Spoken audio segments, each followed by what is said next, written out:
Hi friends, welcome to Harish academy. ఈరోజు వార్తలు నిలిచిన జాతీయ అంతర్జాతీయ రాష్ట్రీయ అంశాల గురించి, వార్తలు నిలిచిన వ్యక్తులు, అవార్డులు, పుస్తకాలు, మరి క్రీడా సంబంధిత సమాచారం ఒక్కొక్క అంశాన్ని వివరంగా తెలుసుకుందాం. ఈరోజు మన ఫస్ట్ టాపిక్ వచ్చేసి ఇటీవల తరచూ వార్తలు నిలుస్తున్న ఐఐటిలో ఒక ఐఐటి గాంధీనగర్. ఐఐటి గాంధీనగర్ శాస్త్రవేత్తలు ఈరోజు ఒక ఇన్నోవేషన్తో వార్తలు నిలిచారు. ఐఐటి గాంధీనగర్ అంటున్నాను, ఏ రాష్ట్రం? గుజరాత్ రాష్ట్రం. సో గుజరాత్ రాష్ట్రంలోని ఐఐటి గాంధీనగర్.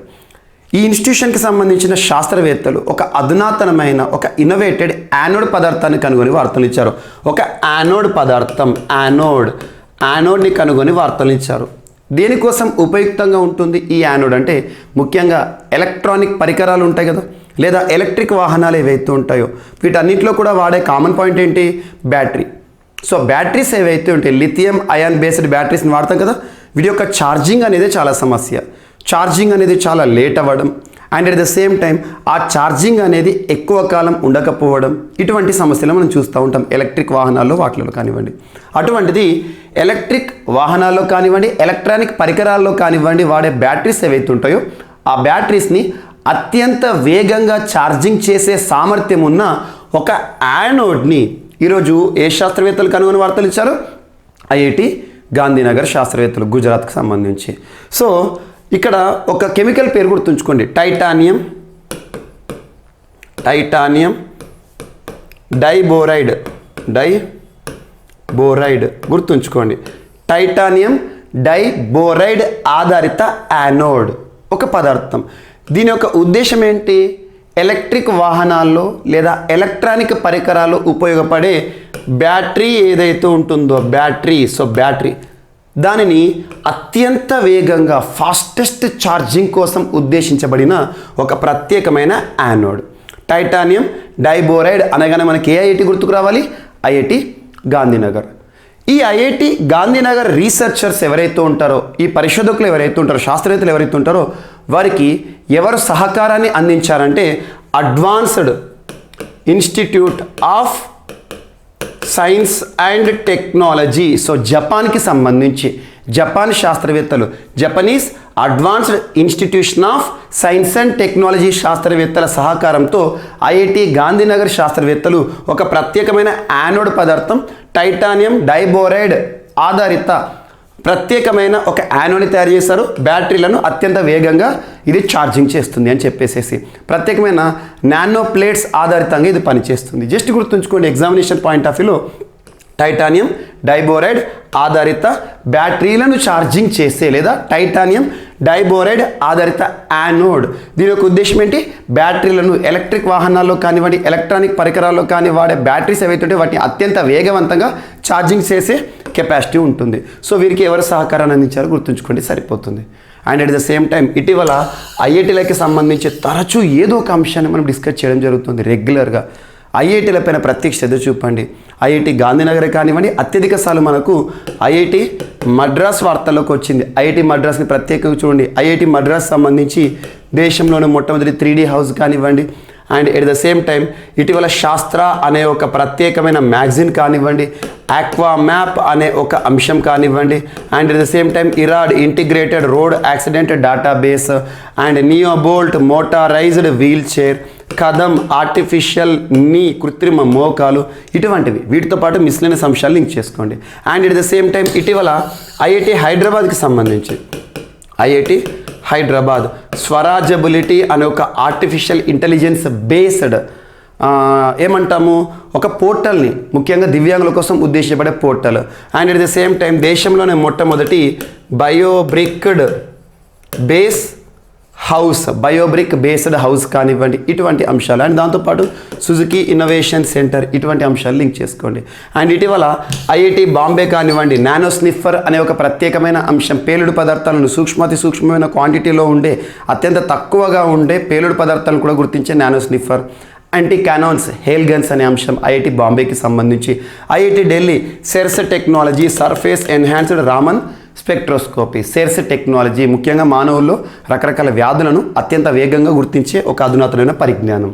అండ్ దీంతో పాటు ఇటీవల ఐఐటి ఢిల్లీకి సంబంధించి మనకు ప్రత్యేకంగా ఒమిక్రాన్ టెస్ట్ కిట్ అనే అంశం, ఐఐటి కాన్పూర్కి సంబంధించి స్మార్ట్ వాచ్ అనే ఒక అంశము, బయో వాచ్ అనే ఒక అంశం కానివ్వండి, and at the same time హృదయంత్ర కృత్రిమ గుండె అనే అంశాన్ని మనం డిస్కస్ చేస్తాం.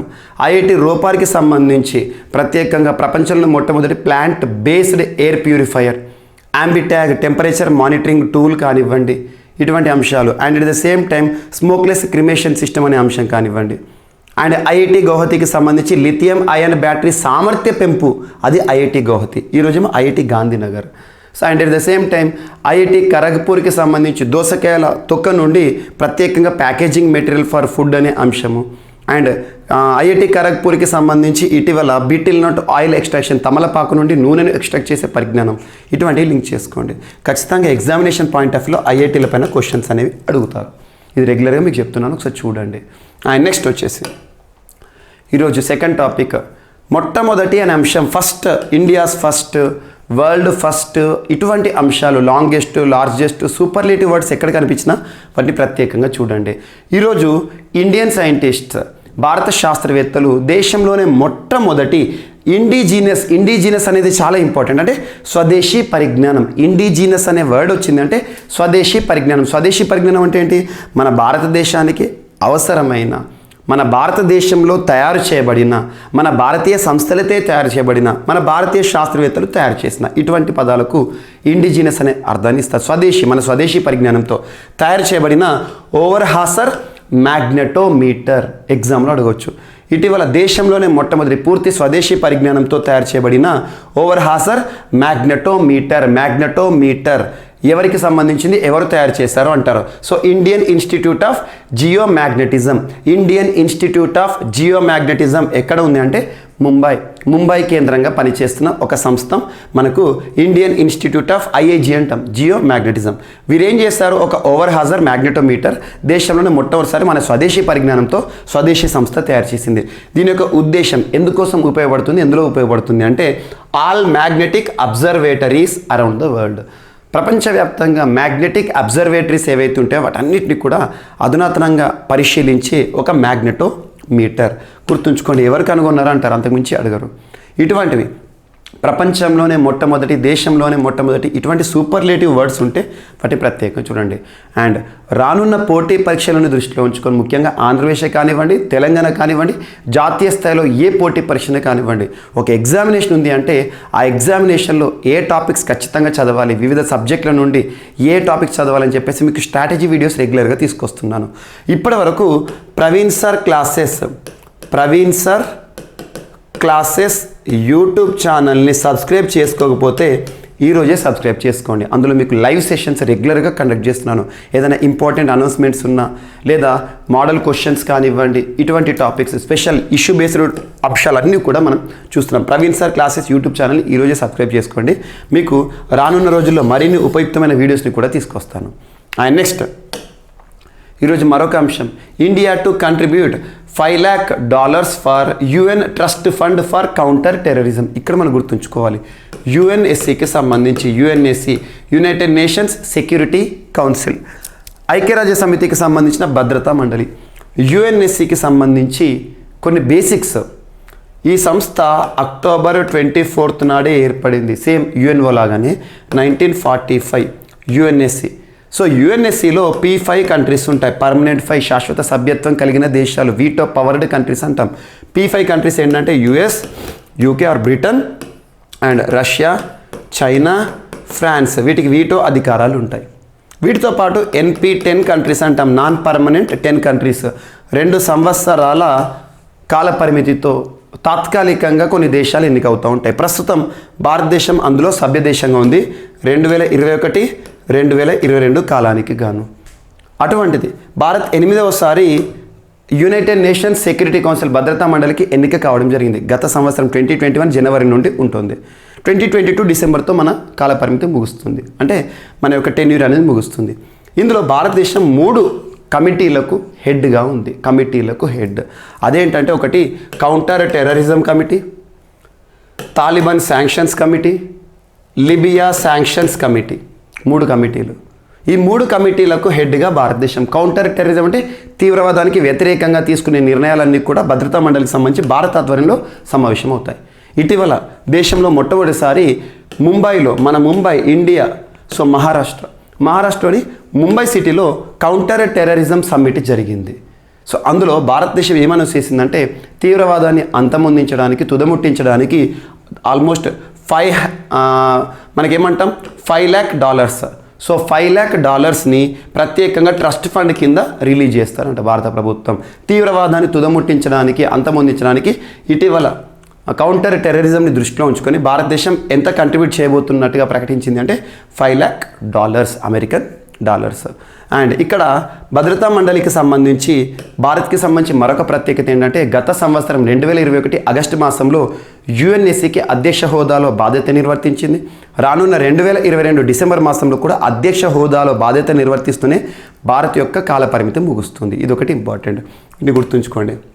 అండ్ నెక్స్ట్ ఇండియన్ నేవీ, భారత నావికాదళం. సో ఇండియన్ నేవీ మొట్టమొదటిసారి ట్రైలాటరల్ ఎక్సర్సైజ్, ట్రై అంటే 3, 3 దేశాలతో కలిసిన ఒక సంయుక్త విన్యాసం, 3 దేశాల సంయుక్త విన్యాసం. ఇది మొట్టమొదటి విన్యాసం, ఇప్పుడు చరిత్రలో జరగలేదు. ఈ 3 దేశాలకు సంబంధించి మొట్టమొదటి నావికాదళ విన్యాసం కాబట్టి ఇంపార్టెంట్. ఎగ్జామినేషన్ పాయింట్ ఆఫ్ వ్యూలో ఎక్సర్సైజెస్ ఇన్ న్యూస్ కానివ్వండి, ఇండిసెస్ ఇన్ న్యూస్ కానివ్వండి, ఇటువంటివి రెగ్యులర్గా అడుగుతున్నాడు. సో క్వశ్చన్ ఏవైతే ఉంటాయో వాటి మనం ప్రెడిక్ట్ చేస్తున్నాం. రీసెంట్గా రెగ్యులర్గా ఇది టాపిక్ వార్తలకు వస్తుంది. అంటే విన్యాసాలు భారతదేశానికి సంబంధించి 3 వింగ్స్, త్రివిధ దళాలు ఉంటాయి. Indian army, Indian air force, Indian navy. అందులో ఒకటి ఇండియన్ నేవీ. ఇండియన్ నేవీ మొట్టమొదటిసారి అంటే మేడెన్ అంటే ఫస్ట్ టైం అన్నట్టు ఏ 2 దేశాలతో అంటే మొజాంబిక్, టాంజానియా. మొజాంబిక్, టాంజానియా దేశాలతో భారత్ 3 దేశాలు, భారత్, మొజాంబిక్, టాంజానియా. సో సంయుక్తంగా 3 దేశాలు కలిసి ఫస్ట్ ఎడిషన్ మొట్టమొదటిసారి ఇండియా, మొజాంబిక్, టాంజానియా ట్రైలాటరల్ ఎక్సర్సైజ్ని నిర్వహిస్తున్నాయి. దాని పేరు IMT, ఇండియా, మొజాంబిక్, టాంజానియా. ట్రిలత్ అనే పేరు గుర్తుంచుకోండి. IMT ట్రిలత్ ఇటీవల వార్తలు నిలిచింది. ఏ 3 దేశాలకు సంబంధించి అంటే ఇండియా, మొజాంబిక్, టాంజానియా. ఈ సంయుక్త నావికాదళ విన్యాసాలు ఇండియన్ నేవీ కూడా పార్టిసిపేట్ చేసింది. మరి ఎక్కడ అంటారు? ఈ ప్రాంతం గుర్తుంచుకోండి. ఏదైనా విన్యాసాలు వార్తలకు వచ్చినాయంటే ప్రాంతం ఎక్కడ జరుగుతున్నాయి, ఎక్కడ జరిగాయి. ఇటీవల మనం TSPSC Group 1లో కూడా విన్ బ్యాక్స్ గురించి చూసాం, వియత్నాం, ఇండియాకి సంబంధించి. సో దారెస్సలాం ఎక్కడ ఉంటుంది? టాంజానియా. సో టాంజానియా ఒక దేశం, ఈ దేశం ఆతిథ్యంలో, 3 దేశాలు ఒక దేశమైన టాంజానియా ఆతిథ్యంలో. ఇండియన్ నేవీకి సంబంధించి INS తర్కాష్, చేతాక్ హెలికాప్టర్ మరియు మార్కోస్ వారు పార్టిసిపేట్ చేయడం జరిగింది. సో ఎవరు పార్టిసిపేట్ చేశారు కూడా కొన్ని ఎగ్జామినేషన్లు కొంత డెప్త్గా అడగవచ్చు. సో డెప్త్ క్వశ్చన్స్ ఎక్స్పెక్ట్ చేయండి. సో ఇది ఒకటి ఇంపార్టెంట్. ఇండియన్ నేవీ, భారత నావికాదళం అండ్ మొత్తం 3 దేశాలు ఇండియా, మొజాంబిక్, టాంజానియా సంయుక్త నావికాదళ విన్యాసాలు మొట్టమొదటిసారి IMT ట్రిలత్ ఎక్కడ? So place. ఇండియా తరఫున పార్టిసిపేట్ చేసిన ఏంటి? ఎన్నవ విడత అంటే మొదటిసారి 2022లోనే ప్రారంభమైంది. ఇలాంటి విన్యాసాలు సంయుక్తంగా ఎందుకు పార్టిసిపేట్ చేస్తాయి దేశాలంటే ఇంటరాపరబిలిటీ కానివ్వండి, ఈ 3 దేశాల మధ్య సహకారం అనే అంశము, నావీ పరంగా పరస్పర సహకారంతో పనిచేస్తామని చెప్పేసి ఒక మెసేజ్ని ఇవ్వడం అన్నట్టు ఇది. సో గుర్తుంచుకోండి. ఈ దీపావళి మీ జీవితంలో వెలుగులు నింపాలని కోరుకుంటూ హరీష్ అకాడమీ అందిస్తోంది అన్ని ఆన్లైన్ కోర్సులపై భారీ discount offers. Group 1, 2, 3, 4 and SI constable, CDPO, EO and DAO full course ఏదైనా ₹2,000 మాత్రమే. గ్రూప్ 1, 2, 3, 4 అండ్ SI కానిస్టేబుల్ 6 కోర్సులు కలిగి ఉన్న కాంబో ప్యాక్ ఇప్పుడు కేవలం ₹2,200 మాత్రమే. All exams and all subjects test series ₹99 మాత్రమే. ఈ అన్ని కోర్సుల వ్యాలిడిటీ 1 సంవత్సరం. ఈ ఆఫర్ అక్టోబర్ 22 నుండి నవంబర్ 1 వరకు మాత్రమే. ఈ బంపర్ ఆఫర్ మిస్ చేసుకోకండి. లెజెండరీ ఫ్యాకల్టీచే ఖచ్చితంగా జాబ్ సాధించే విధంగా రూపొందించబడిన ఆన్లైన్ క్లాసెస్. వెంటనే గూగుల్ ప్లే స్టోర్ నుండి హరీష్ అకాడమీ యాప్ ను డౌన్లోడ్ చేసుకోండి. జాబ్ సాధించండి. Harish, the best academy. Phone 8341116915. And next UNESCO, united nations educational, scientific, cultural organization, ఐక్యరాజ్య సమితికి సంబంధించిన అనుబంధ సంస్థలు వార్తల్లోకి వస్తే హెడ్ క్వార్టర్ గుర్తుంచుకోండి. యునెస్కో హెడ్ క్వార్టర్ ఇక్కడ ప్యారిస్ కేంద్రంగా పనిచేస్తుంది. ప్యారిస్ అంటే ఫ్రాన్స్ దేశంలోని ప్యారిస్ సిటీ. సో యునెస్కో ప్రపంచవ్యాప్తంగా United nations educational, scientific, cultural ప్రపంచవ్యాప్తంగా మన సంస్కృతికి, వారసత్వానికి నిలువుటద్దంగా ఉండే ఏ కట్టడాన్నైనా, ఏ ప్రాంతాన్నైనా, ఏ ఆచార వ్యవహారాలను పరిరక్షిస్తుంది, ప్రత్యేకంగా జాబితాలను విడుదల చేస్తుంది యునెస్కో. ఈరోజు భారతదేశానికి సంబంధించి మొట్టమొదటి ఇండియన్ జియో హెరిటేజ్ సైట్గా గుర్తింపు పొందుతూ ఒక ప్రాంతం వార్తలు ఇచ్చింది. India's first Indian geo heritage సైట్గా ఇటీవల యునెస్కోచే గుర్తింపు పొంది వార్తలు నిలిచిన మౌములు అంటాం లేదా మౌములు కేవ్ గుహ ఎక్కడ ఉంది అంటారు? మేఘాలయ అని గుర్తుంచుకోండి. సో ఇక్కడ international union of geological sciences అనేది యునెస్కోకి సంబంధించిన ఒక ఆర్గాన్, అంటే వారి ఆదరణ పనిచేసే ఒక అంగం, ఒక ఆఫీసర్. వారు ఏం చేస్తారంటే ప్రపంచవ్యాప్తంగా కొన్ని జియో హెరిటేజ్ సైట్స్కి సంబంధించిన జాబితాను ప్రకటించారు. అందులో భారతదేశం నుండి ఇది చోటు సంపాదించుకుంది. సో మేఘాలయ రాష్ట్రంలోని మౌమ్లు లేదా మౌమ్లు ఇది ఎక్కడ ఉంది అంటే ఈస్ట్ కాశీ హిల్స్ డిస్టిక్, ఇక్కడ మేఘాలయ రాష్ట్రంలో ఉంది. భారతదేశంలో మొట్టమొదటిసారి కాబట్టి ఇది ఎగ్జామ్లో అడగవచ్చు. అండ్ యునెస్కోకి సంబంధించి ఎగ్జామినేషన్ పాయింట్ ఆఫ్ వ్యూ అభ్యర్థులు ఖచ్చితంగా యునెస్కో వరల్డ్ హెరిటేజ్ సైట్స్ పైన ప్రత్యేక శ్రద్ధ చూపండి. UNESCO intangible cultural heritage list చూడండి. And UNESCO creative cities network జాబితా ఇంపార్టెంట్, వీటికి ప్రత్యేక శ్రద్ధ చూపండి. వరల్డ్ హెరిటేజ్ సిటీస్ ఇటువంటివి. ప్రస్తుతం యునెస్కో వరల్డ్ హెరిటేజ్ సైట్స్లో భారతదేశం నుండి 40 ఉన్నాయి. చివరిగా 39th రామప్ప, 40th ధోలవీరాయిన్ Gujarat. And next intangible cultural heritage లిస్ట్లో భారతదేశం నుండి 14 చోటు సంపాదించుకున్నాయి. 15వది ఇటీవల సిఫార్సుతో వార్తలోకి వచ్చింది గర్భా నృత్యం Gujarat. And next UNESCO creative cities network జాబితా ఏదైతే ఉందో ఇప్పటివరకు భారతదేశం నుండి 6 స్థానాన్ని పొందాయి. సో ఇక్కడ కొత్త జాబితా ఇదేంటి ఇండియన్ జియో హెరిటేజ్ సైట్ ఏదైతే ఉంటుందో, జియో హెరిటేజ్ సైట్గా, హెరిటేజ్ అంటే వారసత్వం, గుర్తింపు పొందిన ప్రాంతం ఈస్ట్ కాశీ హిల్స్ ఏదైతే ఉంటుందో మౌమ్లు. ఎగ్జామ్లో డైరెక్ట్ బిట్ అడుగుతారు ప్లేసెస్ ఇన్ న్యూస్. మౌమ్లు కేవ్ ఏ రాష్ట్రంలో ఉంది అంటారు? మేఘాలయ. అండ్ నెక్స్ట్ కాలా నమక్ రైస్ చాలాసార్లు మీకు రిపీట్ చేశాను, ఆల్మోస్ట్ ఒక మోర్ దెన్ 20 times రిపీట్ చేశాను. ఉత్తరప్రదేశ్ రాష్ట్రం ఎప్పుడు వార్తల్లోకి వచ్చినా Kala Namak rice festival and strawberry festival, jaggery festival, apple festival ఇటువంటివి మనం చూస్తూ ఉంటాం. సో ఇక్కడ ఉత్తరప్రదేశ్ రాష్ట్రానికి సంబంధించి ఒక GA tag product, GA tag అంటే జాగ్రఫికల్ ఇండికేషన్ ఉన్న ఒక వస్తువులు కానివ్వండి, ఆహార పదార్థాలు కానివ్వండి, వండిన పదార్థాలు కానివ్వండి, వస్త్రాలు కానివ్వండి, ఒక ప్రాంతం ఆధారంగా ఒక వస్తువుకు ప్రత్యేకత ఉన్న, ఒక వస్తువు ఆధారంగా ఒక ప్రాంతానికి ప్రత్యేకత ఉన్న జాగ్రఫికల్ ఇండికేషన్ ట్యాగ్ని ఇవ్వడం జరుగుతుంది, జాగ్రఫికల్ ఇండికేషన్స్ రిజిస్ట్రీ వారు. అటువంటిది కాలా నమక్ రైస్, కాలా అంటే బ్లాక్, సో నల్ల బియ్యం. ఈ నల్ల బియ్యం ఉత్తరప్రదేశ్ సంబంధించి. ఈ నల్ల బియ్యం ఏదైతే ఉందో ఒక బాస్మతి వెరైటీ, ఇది పొడుగ్గా ఉంటుంది గింజలు. కానీ ఇటీవల ఏమవుతుందంటే దానికి ప్రత్యేకంగా వండినప్పుడు అవి విరిగిపోవడం, ముక్క బియ్యం అంటాం, ముక్కలు అవ్వడం, ఇలా నూకల్లా తయారవుతున్నాయి. సో ఇటువంటిది దృష్టిలో ఉంచుకొని భారతదేశానికి సంబంధించిన శాస్త్రవేత్తలు, so Indian agriculture research institute ఎక్కడ ఉంది అంటారు? పూసా కేంద్రాలపైన, సెంటర్లపైన క్వశ్చన్స్ అడుగుతారు. ఈ శాస్త్రవేత్తలు డ్వార్ఫ్ వెరైటీస్ తీసుకొచ్చారు. డ్వార్ఫ్ అంటే పొట్టి, టాల్ అంటే పొడుగు అన్నట్టు. పొడుగ్గా ఉండే గింజలు ఏవైతే ఉంటే వాటి స్థానంలో చిన్న చిన్న గింజలు తీసుకొచ్చారు, అధునాతనంగా తీర్చిదిద్దారు. జిఏ ట్యాగ్ ఉన్న కాలా నమక్ రైస్ నల్ల బియ్యం. ఇవి కామన్గా ప్యూర్ బ్లాక్లో ఉండవు, నలుపు దానిపైన అక్కడక్కడ కాంప్లెక్స్ అనేది నల్లగా కనబడుతుంది. అదే మణిపూర్ రాష్ట్రంలో చఖౌ రైస్ చూసారనుకోండి, Chakhao black rice of Manipur, అది మొత్తం నల్లగా బొగ్గులా ఉంటుంది. ఇటువంటి బియ్యాలు చాలా ఉన్నాయి భారతదేశంలో. ఉదాహరణ తీసుకుంటే కేరళలోని పొక్కలి రైస్, ఇవన్నీ కూడా మనం రెగ్యులర్గా డిస్కస్ చేస్తున్నాం. ఈరోజు కాలా నమక్ రైస్, దీనికి చరిత్ర కూడా ఉంది. బుద్ధుడు తను బ్రతికి ఉన్నప్పుడు ఎవరైతే ఉంటారో గౌతమ్ బుద్ధుడు తన చుట్టూ డెసిపైల్స్కి ఇవి గిఫ్ట్ ఇచ్చారని చెప్పేసి చాలా నమ్ముతారు. సో అటువంటి లాంగ్ వెరైటీ కాలా నమక్ రైస్ని డ్వార్ఫ్గా తీర్చిదిద్దారు ఇండియన్ అగ్రికల్చర్ రీసెర్చ్ ఇన్స్టిట్యూట్, పూసాలో ఉంది, పూసా. సో వీటికి పేరు కూడా పెట్టారు, పూసా నరేంద్ర కాలా Namak 1638 and 1652, two variety of కాలా నమక్ రైస్ వార్తలకు వచ్చింది కాబట్టి ఎగ్జామ్లో అడుగుతారు. కాలా నమక్ రైస్ భౌగోళిక గుర్తింపు ఏ రాష్ట్రానికి సంబంధించి అంటారు? ఉత్తరప్రదేశ్ రాష్ట్రం. సో జిఏ ట్యాగ్స్ పైన ప్రత్యేకంగా శ్రద్ధ చూపండి.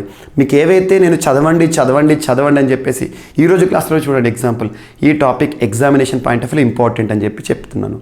అలా ఏవైతే నేను మీకు చెప్తున్నానో వాటన్నిటిని కూడా మీకు ప్రత్యేకంగా GVK study circle app GVK study circle app ఇప్పటివరకు ఇన్స్టాల్ చేసుకోకపోతే ఈరోజే ఇన్స్టాల్ చేసుకోండి. జీవీకే స్టడీ సర్కిల్ యాప్లో మీకు మిషన్ 100 కోర్స్ తీసుకొచ్చాను. అందులో ఎక్సర్సైజెస్ గురించి ఉంటుంది, సంపూర్ణ సమాచారం, సూచీల గురించి ఉంటుంది, జిఐ ట్యాగ్స్ గురించి ఉంటుంది, వివిధ సబ్జెక్టులో ఏవేవైతే ఇంపార్టెంట్ ఏరియాస్ అవన్నీ కూడా మీకు తీసుకొస్తున్నాను. సో ఇప్పటివరకు చూడకపోతే మిషన్ 100 చూడండి. అందులో మీకు ఎగ్జామినేషన్ పాయింట్ ఆఫ్ వ్యూ నేను ఏవైతే ప్రెడిక్ట్ చేస్తున్నానో ఆ టాపిక్స్ అన్నీ ఇస్తున్నాను. సో అందులో మీకు ఇటువంటివి సో జిఐ ట్యాగ్ ప్రోడక్ట్స్ గురించి కూడా ఉంటుంది, ఏ రాష్ట్రం లేదా ఏ ప్రాంతం అని చెప్పేసి. సో ఇది ఇంపార్టెంట్. సో 2 రకాల బియ్యం కాలా నమక్ రైస్ని ఎవరు డెవలప్ చేస్తారు? Indian agriculture research institute Pusa శాస్త్రవేత్తలు. అండ్ నెక్స్ట్ ఈరోజు ప్రత్యేకంగా మోర్బీ వంతెన, ఈరోజు కాదు గత 3 రోజుల నుండి మనం రెగ్యులర్గా పేపర్లు చూస్తున్నాం. గత ఆదివారం రోజున ఒక వంతెన కూలిపోయింది, వంతెన ప్రమాదం, కేబుల్ బ్రిడ్జ్. సో తీగల ఆధారిత వంతెన, మోర్బీ బ్రిడ్జ్ అని చెప్పేసి గుజరాత్ రాష్ట్రంలో ఉంది. అందులో ఆ వంతెన ప్రమాదంలో దాదాపు 400 మంది నదిలో పడిపోయారు. Almost more than 130 people died, 130కి పైగా చనిపోయారు. ఒక విపత్తు ఇది, కాబట్టి గుర్తుంచుకోండి. ఇటీవల వార్తలు ఇచ్చిన మోర్బీ వంతెన ఎక్కడ ఉంది అంటారు. సో గుజరాత్ రాష్ట్రం ఏ నది పైన అంటే మచ్చు నది. మచ్చు నది ఇటీవల వార్తలు ఇచ్చింది ఏ రాష్ట్రం అంటారు. ఇవి 2 పాయింట్స్ గుర్తుంచుకోండి, సరిపోతుంది. మిగతా సమాచారం అంతా మనకు వద్దు. సో మచ్చు నది పైన ఉన్న మోర్బీ బ్రిడ్జ్, ఇది హిస్టారికల్ బ్రిడ్జ్. ఇటీవల దాన్ని రెనోవేట్ చేసి అంటే పునర్నిర్మించడం చేశారు. గత 5 రోజుల కిందనే దాన్ని ప్రారంభించారు. సో ఎవరైతే ఉంటారో విజిటర్స్, టూరిస్టర్స్ ఎవరైతే ఉంటారో దానిపైన ఎక్కేసరికి అది కూలిపోయింది. ఇది చూడండి. అండ్ నెక్స్ట్ బ్యాక్టీరియాకు పేరు పెట్టేందుకు సరికొత్త విధానం అనే ఒక అంశం వార్తలోకి వచ్చింది. బ్యాక్టీరియా, ఇక్కడ ఒక చిన్న పాయింట్ చెప్తాను, ఎగ్జామినేషన్లో రానున్న పోటీ పరీక్షలు అడగవచ్చు. ప్రపంచంలో ఇప్పటి వరకు గుర్తింపు పొందిన అతిపెద్ద బ్యాక్టీరియాగా థయో మార్గరిటా మ్యాగ్నిఫికా వార్తలోకి వచ్చింది. థయో మార్గరిటా మ్యాగ్నిఫికా, దాని గురించి మనం 3 months బ్యాక్ డిస్కస్ చేసాం. థయో మార్గరిటా మ్యాగ్నిఫికా. ఇక్కడికి వస్తే ఇక బ్యాక్టీరియాలకు పేరు పెట్టేందుకు కొత్త విధానం. జీవుల వర్గీకరణ, సో క్లాసిఫికేషన్ చేస్తాం కదా మనం, బయాలజీకి సంబంధించి చూస్తాం. జీవుల వర్గీకరణ, వాటిని సరళంగా సులభంగా అధ్యయనం చేసేందుకు, ఒక జీవిని సులభంగా గుర్తించేందుకు తోడ్పడుతుంది. ఇందుకోసం దాదాపు 300 ఏళ్ల క్రితమే జీవశాస్త్రవేత్త కార్లస్ లిన్నయస్ క్లాసిఫికేషన్ అంటాం. కార్లస్ లిన్నయస్ ద్వినామీకరణ, బైనామియల్ నామినిక్లేచర్ అంటాం, ద్వినామీకరణ సిద్ధాంతాన్ని ప్రతిపాదించాడు. ఇప్పటి వరకు జీవులకు దీని ఆధారంగానే పేర్లు పెడుతున్నారు. మొదట ప్రజాతి పేరు, తర్వాత జాతి పేరు, చివరిగా దాన్ని కనిపెట్టిన శాస్త్రవేత్త పేరును రాస్తున్నారు. ఇది ఒక ప్రొఫార్మా, ఫస్ట్, సెకండ్, థర్డ్. ప్రజాతి పేరును తిరిగి వాడరు, అంటే ఒకసారి వాడతారు. అయితే బ్యాక్టీరియా లాంటి ఏకకణ సూక్ష్మజీవులకు ఈ విధానంలో పేరు పెట్టడం అనేది ఇబ్బందిగా మారిందంట. మిలియన్లు, ట్రిలియన్ల సంఖ్యలో ఏకకణ జీవులు ఉన్నా కూడా శాస్త్రవేత్తలు కేవలం 18,000 సూక్ష్మజీవులకు మాత్రమే శాశ్వత పేర్లు కేటాయించగలిగారు. కాగా జీనోమ్ సీక్వెన్సింగ్ ఆధారంగా ఈ సమస్యకు చెక్ పెట్టడం జరిగింది. ఆధునిక శాస్త్రవేత్తలు DNA ఆధారంగా బ్యాక్టీరియాలకు పేరు పెట్టేందుకు కొత్త కోడ్ను కూడా ఆవిష్కరించారంట. 300 ఏళ్ల తర్వాత ఈ నూతన ఆవిష్కరణ చేశారు. జెన్యు అనేది bacteria DNA blue print, and ఇది జీవికి సంబంధించి అన్ని విధులను ఎన్కోడ్ చేస్తున్నారు. కొత్త విధానాన్ని కనుగొని వార్తలించారు. కార్లస్ లిన్నయస్ మనందరికీ తెలుసు, జీవశాస్త్రంలో తన పేరును మనం రెగ్యులర్గా చదువుతూ ఉంటాం. అండ్ నెక్స్ట్ సారాస్ ఫుడ్ ఫెస్టివల్ని ప్రారంభించడం జరిగింది. మినిస్ట్రీ ఆఫ్ రూరల్ డెవలప్మెంట్ సంబంధించి సహాయ మంత్రిగా ఉన్న ఫగ్గన్ సింగ్ కులస్తే ఇటీవల సారాస్ ఫుడ్ ఫెస్టివల్, దీని యొక్క ప్రత్యేకత ఏంటంటే సెల్ఫ్ హెల్ప్ గ్రూప్స్, స్వయం సహాయక బృందాలు, మహిళా స్వయం సహాయక బృందాల ఆధ్వర్యంలో వండిన వంటకాలు కానివ్వండి, వాటికి సంబంధించిన ఒక ప్రత్యేకమైన ఎగ్జిబిషన్, అంటే ప్రదర్శన అన్నట్టు. సో సరాస్ ఫుడ్ ఫెస్టివల్ ఢిల్లీలో ప్రారంభించడం జరిగింది.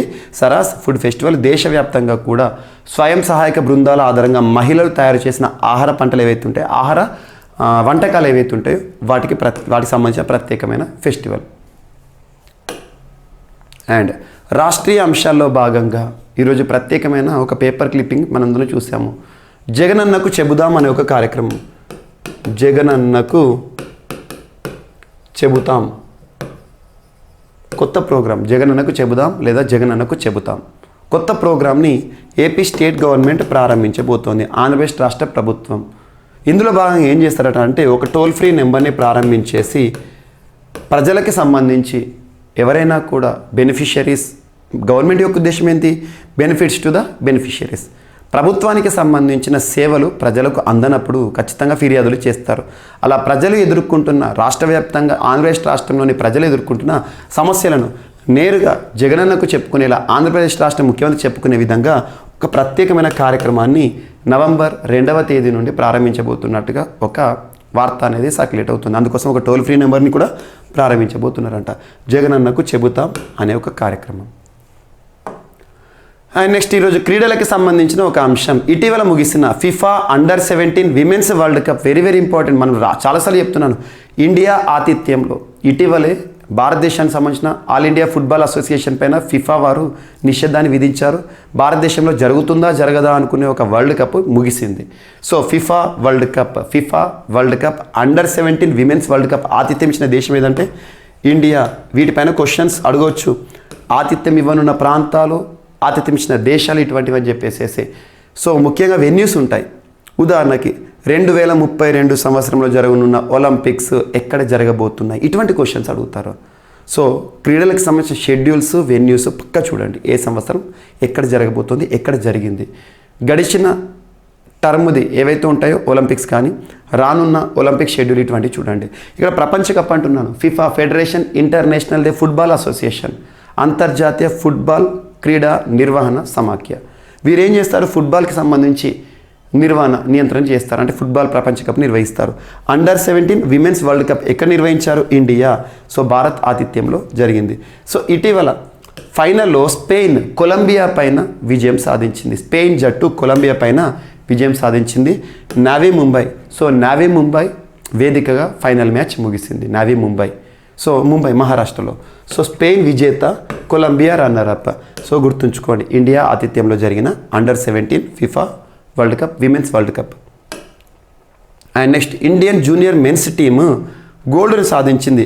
సుల్తాన్ ఆఫ్ జోహార్ కప్ దేనికి సంబంధించి అంటే హాకీకి సంబంధించి ఇండియన్ జూనియర్ మెన్స్ టీం గెలుచుకోవడం జరిగింది. ఎవరిపైన గెలిచారంటే ఆస్ట్రేలియా పైన. ఎక్కడ ముగిసింది అంటారు, లొకేషన్ ఇంపార్టెంట్. మలేషియాలో ముగిసిన ఫైనల్. సో తామన్ దయా హాకీ స్టేడియం ఆస్ట్రేలియా పైన గెలిచింది భారత జట్టు. ఇక్కడ కప్ ఏం గెలిచారు, సుల్తాన్ ఆఫ్ జోహార్ కప్. గుర్తుంచుకోండి, 10th టైం గెలవడం జరిగింది. 10th Sultan of Johar కప్ని India సాధించింది. 10th cup in the sequence. దాన్ని ఎవరు గెలుచుకున్నారు, ఇండియా గెలుచుకుంది. అండ్ నెక్స్ట్ వార్తల్లో వ్యక్తుల విషయానికి వస్తే, సో బ్రెజిల్ దేశానికి నూతన అధ్యక్షులుగా ఇటీవల ముగిసిన ఎన్నికల్లో గెలుపొంది వార్తల్లో నిలిచిన పర్సన్ పేరు గుర్తుంచుకోండి సరిపోతుంది. Lula da Silva.